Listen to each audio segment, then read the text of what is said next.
When Queen Elizabeth took the throne, the Queen Mother moved her court up the Mall to Clarence House. She would outlive her husband by more than 50 years, but for most of that time she would have one constant companion, her favourite butler William Tallon, known as Backstairs Billy. Queen Elizabeth and Billy got on so well together because they were, in a way, birds of a feather and brought up on different sides of the track, but both with the same ideas in life. William himself had said that when the lights go on in Clarence House, it's showtime. William had a remarkable rise to power, and together with his partner Reg Wilcock, reigned supreme over the below-stairs empire. He had, these two old queens with a real old queen. Now there is a plot and a half. The dotty housekeeper, the gin and tonic sagas, the corgis. Yet there was a different side to the much-loved Tallon. Some who worked with him say he abused his privileged position. There was no one to question him, no one. You got the impression from William, he would just go straight to the Queen Mother. William was untouchable. And William Tallon's meteoric rise would be followed by a spectacular and very public fall from grace.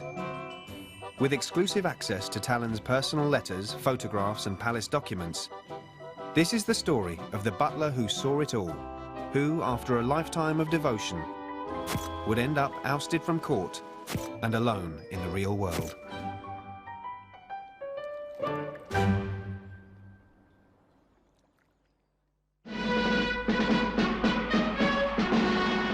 After the coronation of her elder daughter, the Queen Mother retired from the active scene. Now she moved quietly aside. In 1953, the widowed Queen Elizabeth was forced to create a new role for herself as the Queen Mother.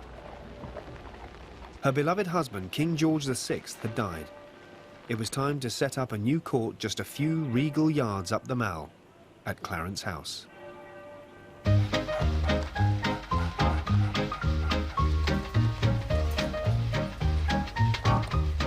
Life inside Clarence House was very much upstairs, downstairs, and it was like stepping back 100 years. What she created was, I suppose, the sort of last vestige of a kind of Edwardian court, a large, almost a country house in the middle of London. The corgis were an ever-present part of the house. They were very intelligent little dogs and had very definite characters, and some of them were horrid and some of them were nice. They could give one the odd nip. When you first start, it's quite scary, but it did take a little while to work out where everybody was in this bizarre hierarchy. It took nearly 30 employees to run Clarence House the way the Queen Mother liked it. These were divided into two groups: the upper household, or officials who ran the Queen Mother's engagements, and the below-stairs staff, which included stewards, butlers, footmen, valets, cooks and maids.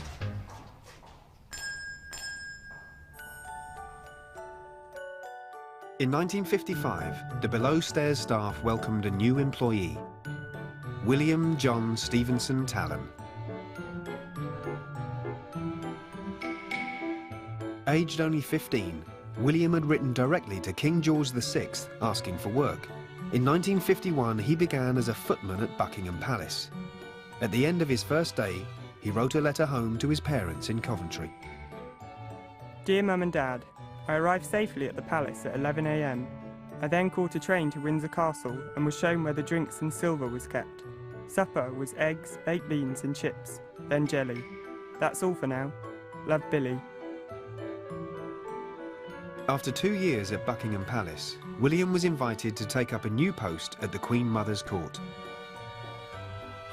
He was given a modest room in the staff quarters on the top floor.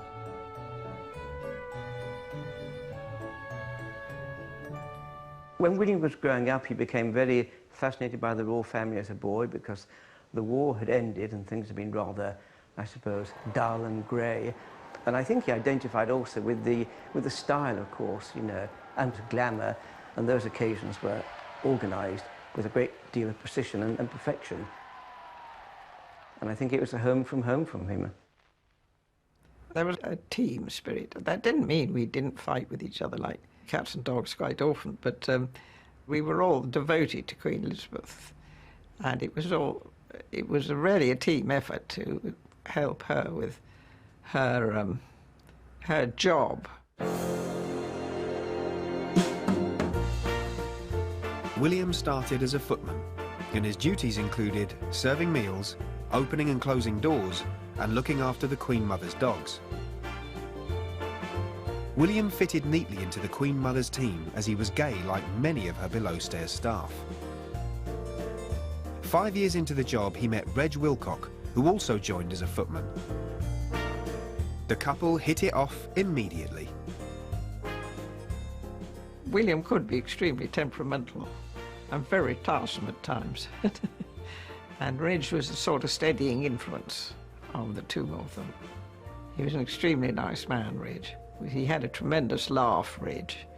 And it was always when Reg was on duty, you could hear this laugh all over the house, which everybody rather liked. Throughout his life, William had one close friend outside the palace, a kindred spirit called Rita Michael. He was very handsome. He would have turned heads anywhere. No, he wasn't camp. He was over the top. But then most of the people I knew were over the top. God, I'd worked in hairdressing from being 16, so I was always quite well aware of men with different sexual proclivities, if you like.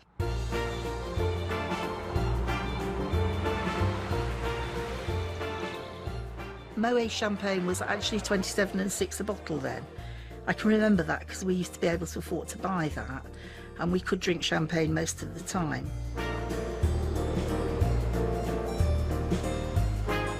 The Hilton was always a good place to meet, or the Dorchester. We used to go and have a drink there sometimes.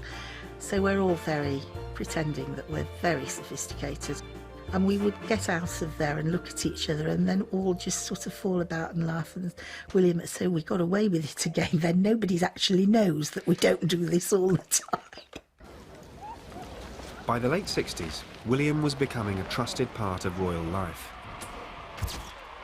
He escorted Princess Margaret and her fiancé, Anthony Armstrong-Jones, as they wooed crowds on the social circuit.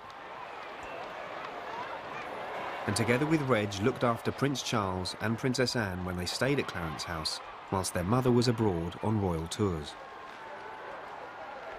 The children all grew up with them, and I think that was the basis of the friendship between the young royals, because William was at Buckingham Palace before Prince Charles was born, and of course knew them all their life.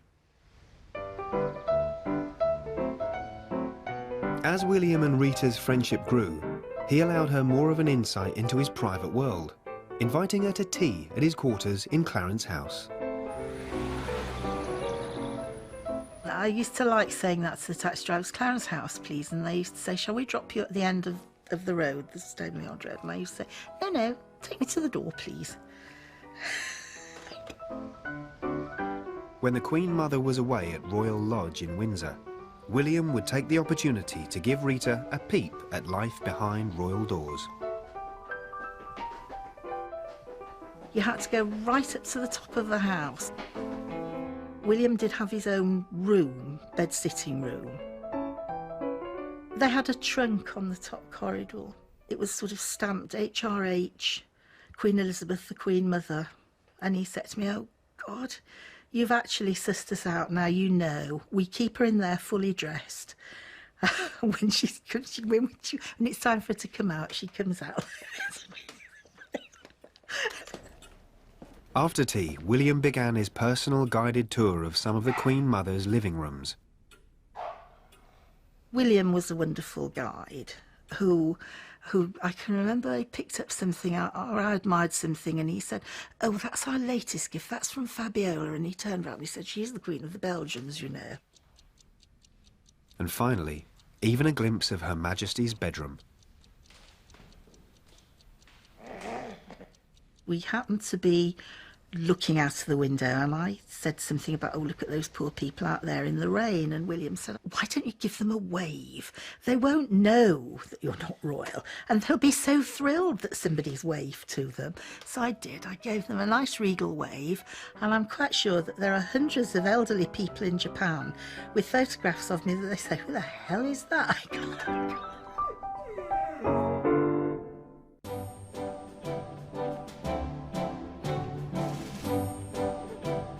In 1970, a sprightly Queen Mother celebrated her 70th birthday at Clarence House.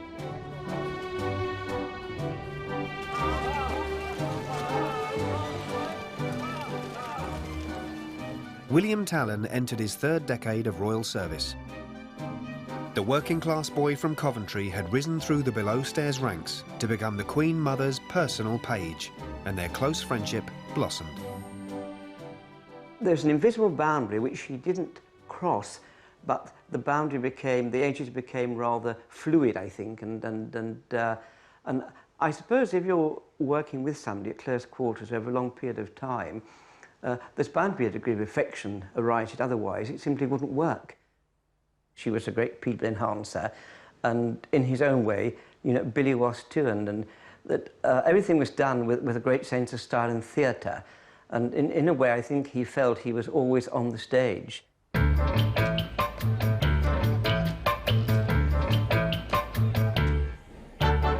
One thing the Queen Mother and William shared was a love of parties and a tipple.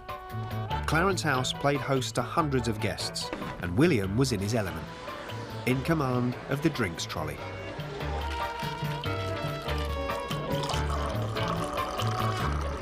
His job was to get everybody, you know, into the room, get them relaxed, give them a drink. Once they were all settled, then he would go to the Queen Mother, and she would go into the room and take over, and he would, and his team would subside to some extent into the background.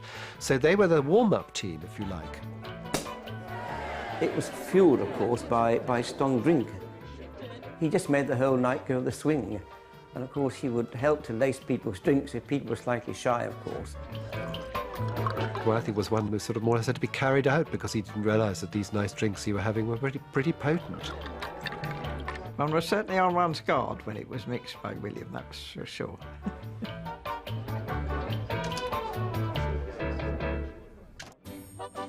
Another person who had a privileged view of life inside Clarence House and observed William's intimate relationship with the boss was the painter Richard Stone. In 1973, he was invited to paint the Queen Mother's portrait. I first met William on my very first occasion when I arrived at Clarence House. It was definitely the poshest place I'd been in until that point. I'd been to some very nice homes, but this was pretty special. For me, it was something I had dreamt about. I had always wanted to paint Queen Elizabeth's portrait.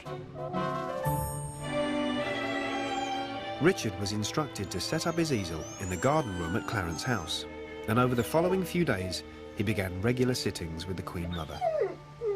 He soon realised that inside Clarence House, business was always combined with pleasure. I had been working at Clarence House for 3 days when William came in mid-morning. He had a message from Queen Elizabeth asking if I would join her for luncheon. It was positively thrilling. She was sitting at the head of the table, and I was invited to sit on her left. It was an occasion when I was so glad that my mother had instilled in me good table manners and remembering to start from the outside and work in. Lunch was beginning to extend, and sittings were scheduled for that afternoon. Whether or not it was my exhausting conversation or maybe a little too much wine, both Queen Elizabeth and I decided that it might be better to postpone that afternoon's sitting. Oh dear, talking about it now brings it all back, but it was... After 3 months, the portrait was finished, and William and Richard had become close friends. Richard was due to be married, and he thought William would make the perfect best man. Yet William felt compelled to run the idea past his better half. I think he was stunned when I asked him, and I know he shared this invitation that I was extending to him with Queen Elizabeth. And I think she too was surprised. Then she said, well, I feel I ought to get him a present. And on the day, the most beautiful tea service arrived, brought on the train by William, with a little engraved note. Well, you could have knocked me over with a feather. After nearly 30 years' service to the Queen Mother, William Tallon finally achieved the high point of his below-stairs career. On the 14th of April 1978, a Clarence House memorandum announced, Queen Elizabeth, the Queen Mother, has been pleased to approve Mr. Tallon to be steward and page of the Backstairs, and Mr. R. Wilcock to be deputy steward and page of the presence. In this mysterious hierarchical world, William was now top dog of the below-stairs staff. He was in control, and Reg, his partner, his right-hand man. He telephoned me, and he said, you know, darling, I've got the household, or I've got the house. That was what he said, I've got the house. And he was so thrilled. I think he couldn't believe his luck in a way, you know. He said that the little boy from Coventry, you know, who used to look at the palace from afar, and he'd reached the pinnacle. He was able to choose the wines, he was able to go out and buy the flowers. He became almost like a stage director or a theatre producer. You know, when something was going to happen, he produced all the props. William's relationship with the boss had become so informal he could take snapshots of her when she was off duty. And he also kept many of her written requests as a record of his service. I think that I will take 2 small bottles of Dubonnet and gin with me this morning, in case it is needed. Some requests could take a little bit more organising. If it is a beautiful day, could we have lunch under the tree?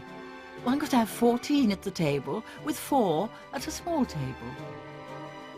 And sometimes they were in a royal league of their own. Would you give a message to Captain Aird to ask if the helicopter could be here to start at 3 o'clock instead of 3:30 tomorrow? Have you any Pims here? His job, I mean, he once defined it to me. He said, my job was to keep her smiling.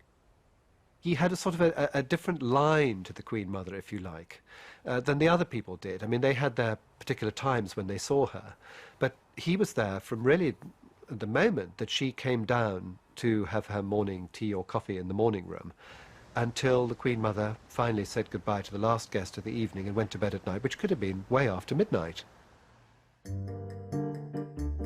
William and his partner Reg were now the powerful couple with unrivalled influence inside Clarence House.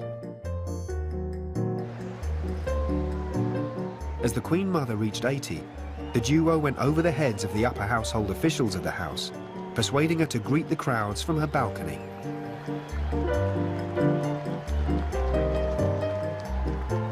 This time, the public caught a glimpse of the top dogs at work. They dutifully greeted the royal family as they arrived. First Prince Charles, then the Queen, and finally Princess Margaret. Now the press had a face to put to William and coined the nickname Backstairs Billy. I'd actually heard about Billy Tallon before I'd even seen him because, you know, he was a legend when I went there in the mid-80s. He'd made himself what he was, effectively. He knew his strengths, he knew his position, and he knew how powerful that was. And he did wield some power there, you know, given that if Billy didn't like you and you were part of that royal scene, could make life pretty difficult. Over the years Ken worked for Diana, he witnessed William's tactical manoeuvring inside the royal court. Having been close to Prince Charles for nearly 30 years, William understood the importance of forming an allegiance to the shy new bride-to-be. We wouldn't have to wait too long.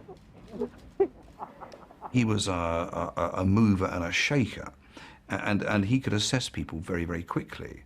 And in Diana's case, you know, new on the scene, as it were, as a young bride, you know, he'd be the sort of guy to make her feel very welcome. Now, Diana would react to that, you know, she would strike up this relationship. On July the 29th, 1981, Charles and Diana were married, and the country was drunk on royal euphoria. And just a day after her wedding, Diana took the time to write and thank her friends, including William. I cannot thank you enough for showing such extreme kindness to me by putting your flowers in my room. I adored spending my last night at Clarence house, and that I will never forget. Other letters from Diana to William reveal the affectionate bond he was expertly forging with her. Both parents are making little sense. We just seem to spend most of our time gazing at this tiny person. William, you always manage to remember the things that mean so much to me. I cannot thank you enough except to say that I am deeply touched. Diana. We used to go down to the Queen Mother's birthday. I mean, this was a ritual at Clarence House where, you know, the entire family would turn up for the, you know, for the yearly photo shoot that was almost single-handedly masterminded by Billy, who'd be there as the meter and greeter. Well, I mean, he'd greet the Queen and everybody else as though they were long-lost friends. The first thing Diana would say, "Oh, hello, Billy," and he'd come over and, you know, they'd shake hands and he'd sort of chat away and how the boys, all this sort of stuff. And there were a lot of people within the royal household that were envious, not only of his style, but his position, and he was virtually untouchable. In 1984, William's supreme position became even more privileged. After 30 years of life on the top floor of Clarence House, living in with the rest of the servants, William got what he had always dreamed of, his own home. The Queen Mother had pulled strings, and on the 1st of October, she wrote to him, "William, I have spoken to the Queen about the little house, and I'm sure that something can be arranged, hopefully to everyone's satisfaction." The little house was the Gate Lodge, next to the main entrance of Clarence House. It was small and shabby and had been a storeroom. But in an unprecedented change of protocol, William was allowed to transform it into his home and pack it full of his belongings. Now he too had a stage upon which to express his flamboyant self.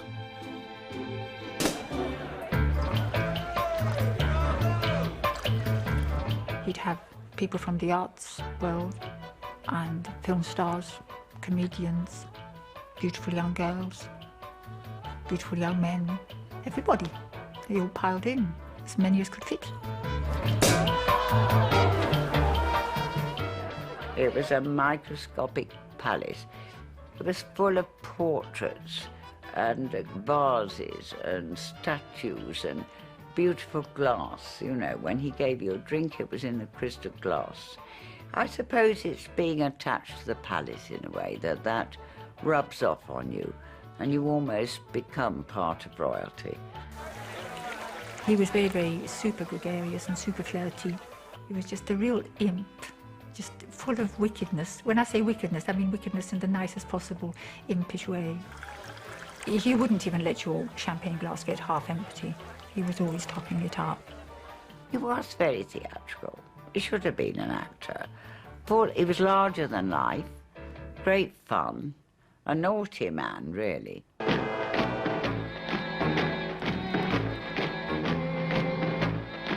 But just when William was flying high, he was about to make his first major slip-up after 36 years of royal service.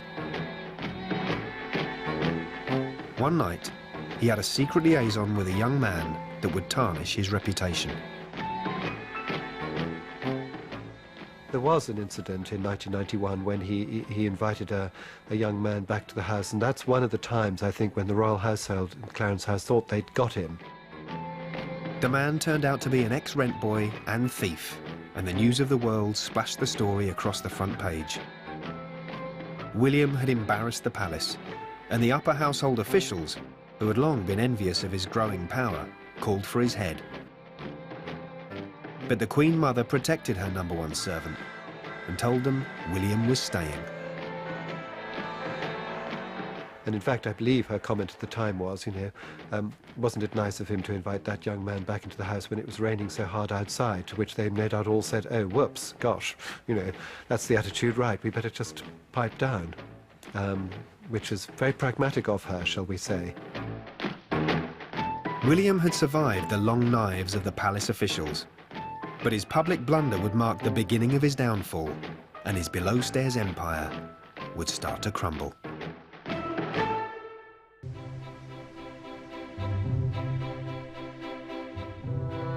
By the beginning of the 90s, William Tallon had been the Queen Mother's devoted servant for nearly 40 years. The day-to-day running of Clarence House was firmly under William's control.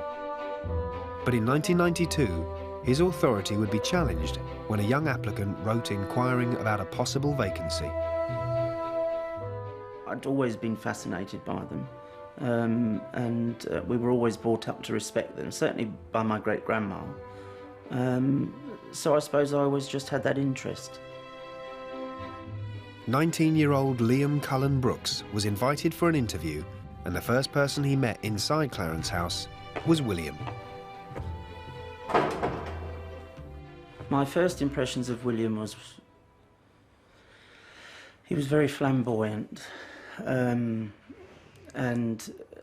coming from Maidstone, I didn't know many other gay people at the time, and it was blatantly obvious that William was gay. But the interview was only probably about 15 minutes long with William, and as he went out I remember him putting his hand on my shoulder and just squeezing my shoulder and saying, "It'll all be fine."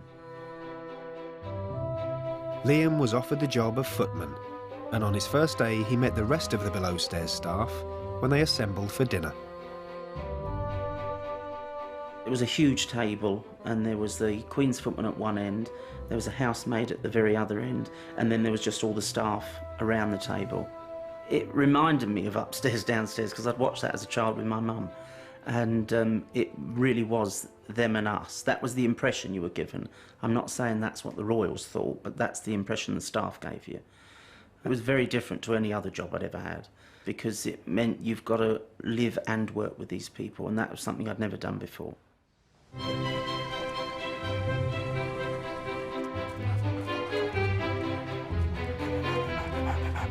After just a few weeks inside Clarence House, Liam soon learned that there was a different side to William and his partner Reg.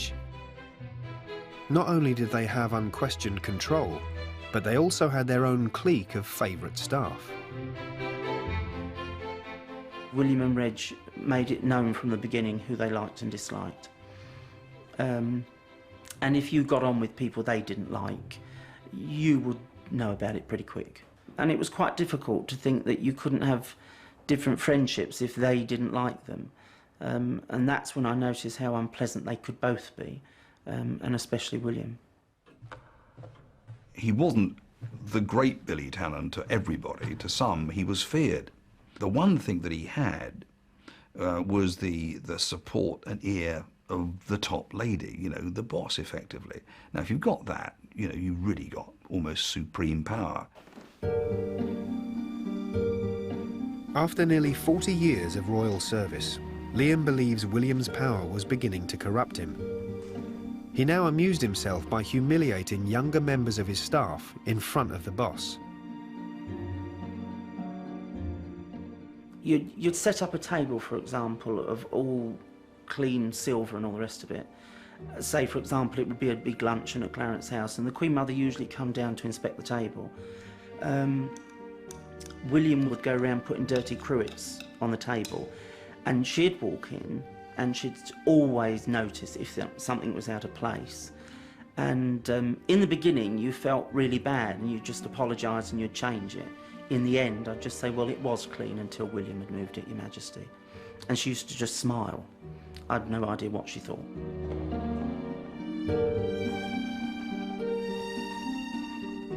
There was these long trees with these straggly little leaves on, And there'd always be leaves falling on the floor, so we'd go around, sweep them up, water the plants and all the rest of it.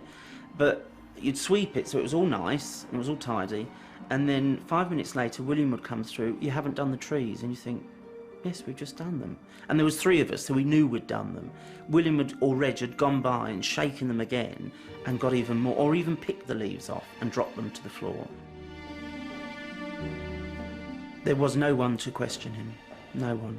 And you got the impression from William, whether it was true or not, all he had to do is, if he needed something, if he didn't believe in something maybe the household had said, he would just go straight to the Queen Mother, and she could overrule everything. So whatever happened, he always had the upper hand. After decades of royal parties, strong drink was becoming a lifestyle for William. The one-time wizard of the cocktails was falling foul of his own magic. When William drank, he got paralytic and was extremely difficult, and there was no one sort of keeping him in check. Yet Liam claims there was a more sinister side to William's indulgences. He and others believe William used his dominant position to make unwelcome advances towards some of his staff. There was a footman that was invited to William's gate lodge for drinks, and I said to him, don't go. William will get you drunk and things will happen that I'm sure you don't want to happen. And myself and another footman had a phone call, I don't know, about 11 o'clock one night to say, would you come and get me? I can't get out of the flat. And William had got him drunk, basically. And that happened quite regularly. And he would make advances on them. And that must have been quite scary for some of the staff that weren't gay, and for the ones that were, because that's not what you do. In 1996, after 4 years of royal service working under William, things came to a head and Liam snapped. He'd done his usual at lunchtime and got drunk, and I had a huge argument with him, and he said, do you know who you're talking to? I said, yeah, a bitter old queen who said, you know, who's got nothing to offer life other than to get pissed every day and cause untold troubles for everybody else. And I think he was quite upset, because I don't know that anybody had really ever told him what for. Nobody sacked me. I wanted to leave. I'd had enough. I could not put up with it any longer. Oh, it was very much bullying. But there was no one to turn to. You know, if you get bullied in a normal job, you go to your line manager, and then if that doesn't work, you go on and so forth. But there was no one to turn to, because your line manager was the one doing it.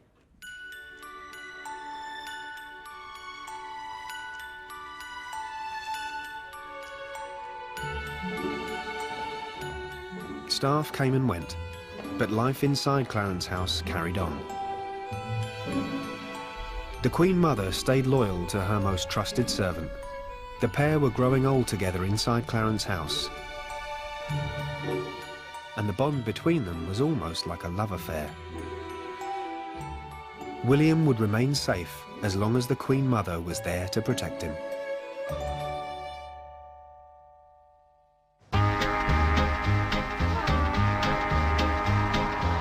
Queen Mother hysteria reached fever point as she edged ever closer to her centenary year. Annual birthday appearances warmed the heart of the nation, and William's public profile grew as he was needed by her side more and more.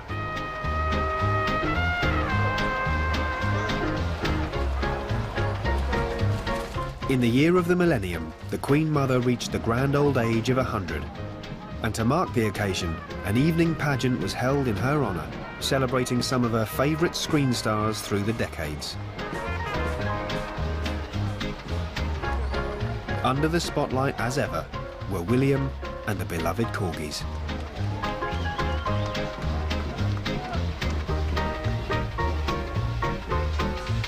Remarkably, the Clarence House show rolled on into its 101st year. William had ruled the roost for nearly 50 years from below stairs. But these birthday celebrations would be remembered for all the wrong reasons. and outside, the press were waiting. We'd been waiting there for probably a couple of hours, really, when the doors open, the Queen Mother leads the rest of the family out, flanked by Her Majesty the Queen, and then it was that moment, which was quite a shocking moment, when we hadn't seen very much of Princess Margaret, and she was wheeled out with Billy at the helm, if you like, and she looked appalling. I mean, her face was bloated, her eyes shielded by these wraparound black glasses, and she was in this wheelchair, and none of us had really seen that. I do remember the photographers thinking immediately, that is the story, and that's the photograph. The shock of Princess Margaret's ill health stole the headlines, as up till now the world hadn't realised how unwell she'd become. The upper household officials were again furious with William, as the papers stirred up rumours he had taken the decision upon himself to wheel Margaret out, without permission. I think it was largely press. I mean, William actually told me that Princess Margaret told him to do it. And nobody stopped him, you know.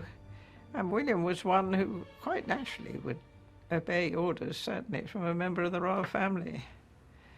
I don't honestly think he was quite sure it wasn't his fault, and I'm quite sure it wasn't, actually.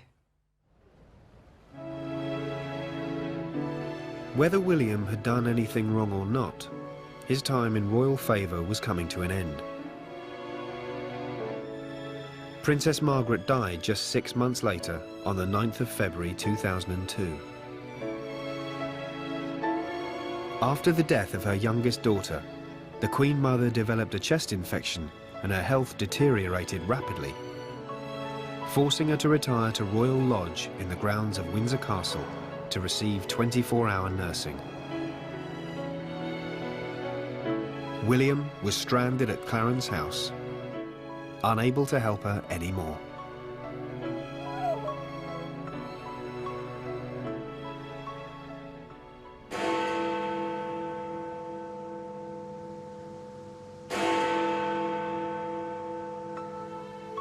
The Queen Mother died at 3:15 p.m. on the 30th of March 2002. Millions around the world watched her funeral procession through the capital as 1,700 members of the armed forces escorted her coffin. Amongst the procession were members of her loyal Clarence House staff, including William. And in his grief, he broke his rule of silence. Most wonderful employer, very compassionate, incredibly kind, very understanding. And I loved her. So sorry. Thank you very much. But the grieving William was ill-prepared for what was about to happen. Unbeknown to him, not only had he lost his beloved employer, but the household had contrived to oust him from Gate Lodge. He would be tolerated no longer. Even William hadn't fully realised that once the Queen Mother had gone, maybe his champion had gone. And so there was nobody there for him anymore. And I think even he was quite surprised at the brutality with which it was sort of carried out. Really, you must go. A letter from William to Rita, written in June 2002, just 3 months after the funeral, reveals how bitter he felt about being told to leave Gate Lodge, his little palace that the Queen Mother had fought for him to have.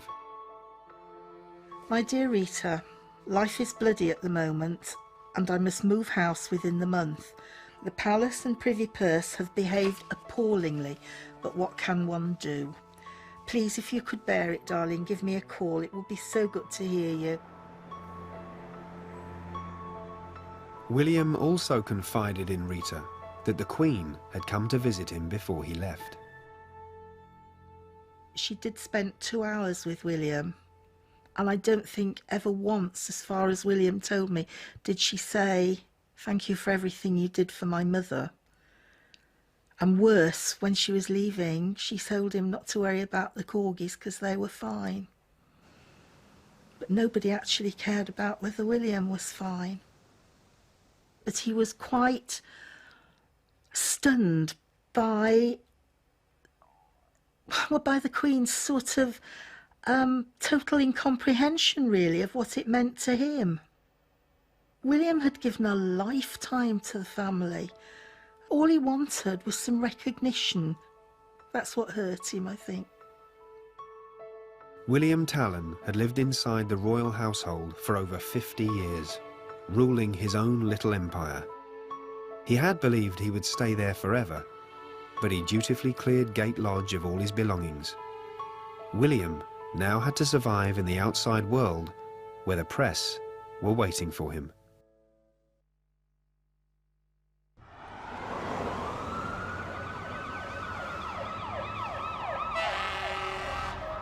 After 50 years cocooned inside royal palaces, William Tallon found himself out in the real world.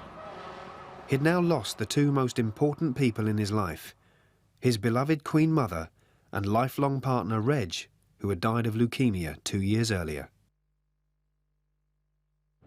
William took over Reg's ground floor flat in Kennington, South London, and living off his modest palace pension, tried to fend for himself. In a way, he was sort of institutionalised, because he'd never lived, he'd always lived in the household, he'd never bought food, he'd never had to run a house in the sense that you have to find a plumber when the drains get blocked. And I don't think he'd very often shopped in a supermarket. And so I think that was very tough for him after Queen Elizabeth died, and he found himself living in a world in which he had to fend for himself. He hadn't had to do very much shopping. He was a bit lost when it came to going to somewhere like Sainsbury's. And in fact, we took over his shopping for him. We used to get him stuff every week and bring it back. And he gradually settled into it, and we saw more and more of him. Away from the relative safety of life inside palace walls, William was now exposed to the press, and they stalked him, offering huge sums of money to spill the beans on life inside Clarence House. Some of the newspapers made a nuisance of themselves. They would stake out this road, and once or twice journalists followed him when they knew he'd been to a party to try and get him to say something. But he was extremely discreet and very loyal, and refused, and they kept up the pressure for quite a long time. He told me that it was in his pyjamas, and he went down to put something in his rubbish bin and looked up, and there was a zoom lens on him. And he said, "You have to do this to me." And they said, "Yes, till you talk." Then one October night, William would unwittingly play himself straight into the hands of the tabloids. By now, he'd become a well-known face at society parties, a must-have name on the guest list. On the social circuit and socially, he just, as I said, he just radiated happiness and warmth, and always had something funny to say, something agreeable to say. He was fabulous, fabulous. That night, together with Basher, William attended a champagne reception in Chelsea, and the press pack were on his tail. William was drunk, and when Basher left, she asked a friend to drive him home, worried he might carry on drinking at his local pub. But then I think she was a little bit pickled as well. So she just put William into a taxi, which was a silly thing to do, because as soon as he got to that pub, the dog house, you know, he got out and carried on drinking. The photographers had followed William and were waiting when he came out of the pub. As he tried to cross the road, he stumbled and fell, ending up flat on his back.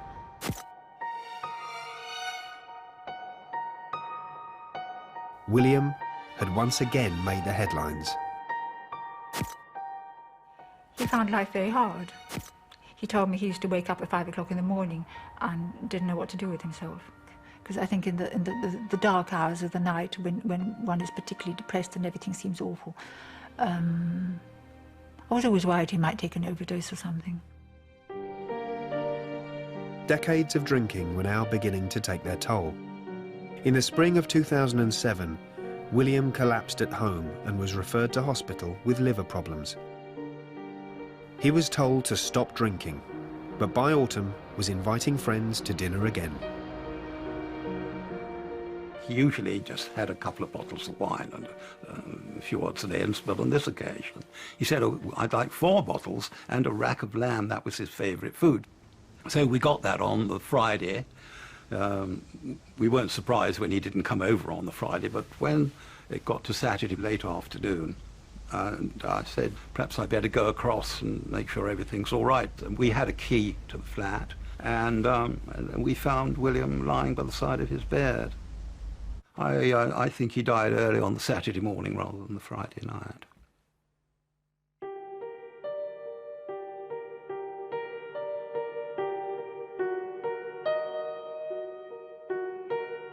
William Tallon died of liver failure on the 23rd of November 2007, aged 72. He had spent over 50 years by the Queen Mother's side, even longer than her husband. William remained untouchable as long as the Queen Mother had been there to defend him. Yet, at the end, his fall from grace had been swift and unforgiving. He was extremely loyal to her over a huge number of years, and to know that you had somebody you could absolutely trust. And he turned down huge sums of money and never stopped being loyal to the day of his death in that way. I think it is an end of an era with the departure of Billy Tallon. Now, there are those that would say, hey, we don't want any more of those, because actually they were unpoliceable. And what the royal household wants now is to be able to control all of this. He was kind, he was irreverent, he never ever forgot where he came from. He was a lovely man, and the most abiding memory is fun. We had so much fun, so much laughter. Whether people loved or loathed William, he was undoubtedly a one-off who took many of his secrets to the grave. And who knows whether his spirit still lives on, somewhere in the corridors of Clarence House.